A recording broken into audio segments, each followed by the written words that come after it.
Akibat terbawa arus sungai yang deras, sebuah kapal kargo menghantam dermaga. Berikut ringkasan informasinya dalam Prime Highlight.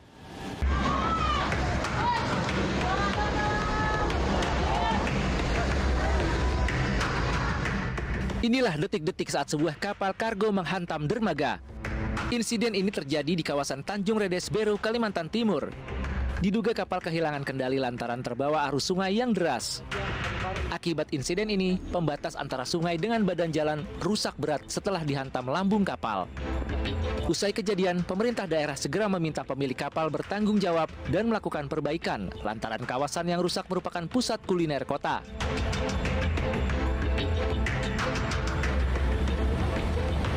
Petugas PPSU Jakarta Utara ini berupaya mengevakuasi ular sanca yang tersangkut di pintu air Pademangan, Ancol. Petugas PPSU yang dibantu warga sempat kewalahan lantaran ular memberontak dan kembali menceburkan diri ke pintu air. Setelah beberapa kali percobaan, akhirnya ular berukuran kurang lebih 3 meter ini berhasil dievakuasi.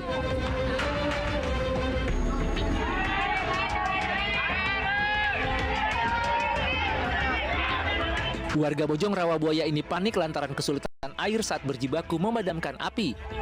Bersama petugas, warga pun bahu-membahu memadamkan kobaran api dengan alat seadanya. Kencangnya tiupan angin membuat api cepat merambat ke bangunan lainnya.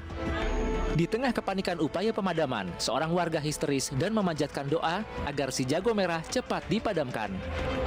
Akibat insiden ini, 15 rumah semi permanen ludes terbakar. Diduga mau berhemat, sepasang warga negara asing nekat masuk ke Candi Prambanan di Yogyakarta dengan cara memanjat pagar. Tetapi aksi bule Rusia itu ketahuan warga dan security sehingga videonya viral di media sosial. Ono londo randidit tapi arep piknik nang Candi Prambanan iki menek brobos. Video sepasang bule yang memanjat pagar Candi Prambanan ini viral di media sosial. Dalam video yang direkam warga, nampak 2 orang bule mencoba masuk dengan menerobos pagar besi Candi Prambanan. Menek lho, kan kecandal cawete menek. Awas aja ngentut. Karena bule perempuan tidak kunjung berhasil memanjat, bule laki-laki membantunya hingga akhirnya berhasil masuk ke kompleks Candi Prambanan. Namun usahanya memanjat pagar sia-sia karena petugas keamanan memergokinya dan bule tersebut diminta membeli tiket masuk dengan tiket untuk wisatawan asing seharga Rp350.000 per orang. Pengelola candi menduga kedua bule tersebut ingin berhemat dengan piknik ke Candi Prambanan tanpa tiket.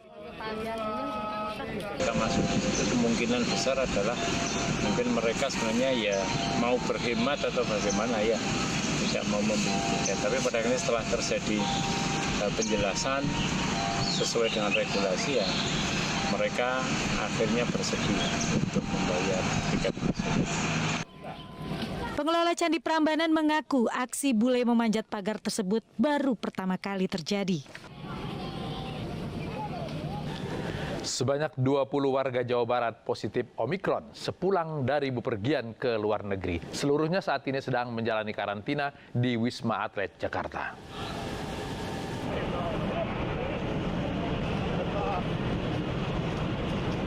Puluh warga Jawa Barat terpapar virus COVID-19 varian Omikron setelah pulang dari luar negeri.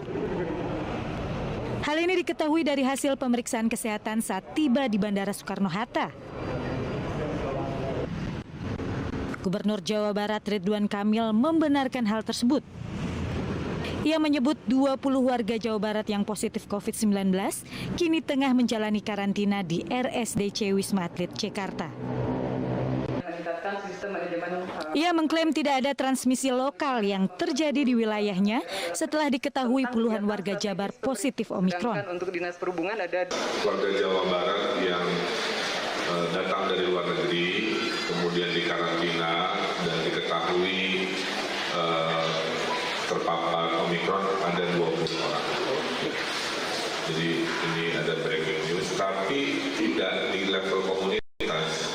Semuanya tersisir di batas negara, kira-kira begitu, yaitu di bandara.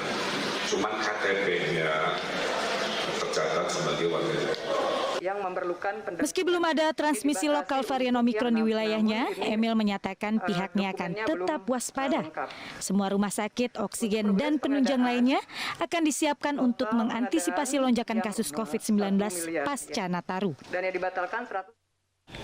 Kecelakaan yang menewaskan pasangan sejoli di Nagrek, Jawa Barat menyisakan duka mendalam bagi keluarga. Hukuman setimpal dan seadil-adilnya diharapkan keluarga bagi ketiga pelaku yang membunuh korban.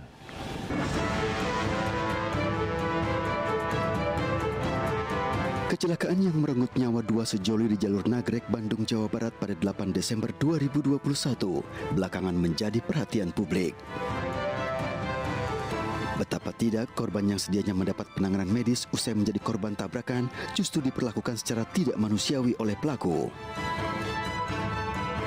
Alih-alih lepas dari tanggung jawab, tiga pelaku membuang tubuh pasangan sejoli ke sungai di Banyumas, Jawa Tengah. Dan yang lebih mengejutkan, tiga pelaku penabrakan adalah anggota TNI aktif. Korban sempat dinyatakan hilang selama 10 hari dan ditemukan terpisah 5 km di Sungai Serayu, Cilacap, dan Banyumas, Jawa Tengah. Petunjuk bahwa pelaku penabrakan merupakan anggota TNI aktif berdasarkan pada video amatir yang sempat beredar di media sosial. Mengetahui kebenaran bahwa pelaku merupakan anggota TNI aktif membuat Panglima TNI Jenderal Andika Perkasa berang. Begitu banyak, intinya kami akan memaksimalkan tuntutan hukuman seumur hidup. Dari hasil penyelidikan yang dilakukan pihak terkait dalam pembunuhan terhadap dua sejoli korban kecelakaan adalah Kolonel P yang sekaligus menjadi pemberi perintah untuk membuang tubuh korban ke sungai. Dari hasil olah TKP yang digelar Pomdam Jaya di dua lokasi kejadian menunjukkan bahwa korban kecelakaan tidak diperlakukan secara manusiawi oleh ketiga anggota TNI. Korban pertama yang dibuang pelaku adalah tubuh Salsabila, kemudian dilanjutkan tubuh Handi. Keduanya dibuang ke Sungai Tajum pada pukul 9 malam di hari kejadian. Alhamdulillah sudah bisa berjalan dengan baik kegiatan rekonstruksi. Kemudian ditindaklanjuti nanti untuk di tempat yang lain berdasarkan keterangan. Sementara itu yang bisa kami sampaikan. Peristiwa dua sejoli yang menjadi korban kecelakaan oleh anggota TNI menyisakan duka mendalam bagi kedua keluarga korban. Keluarga berharap adanya keadilan dan hukuman yang setimpal bagi ketiga pelaku yang membunuh pasangan sejoli. Rame-rame boneka arwah, tren sesaat atau justru tren sesat. Ainus Prime kembali usai jeda.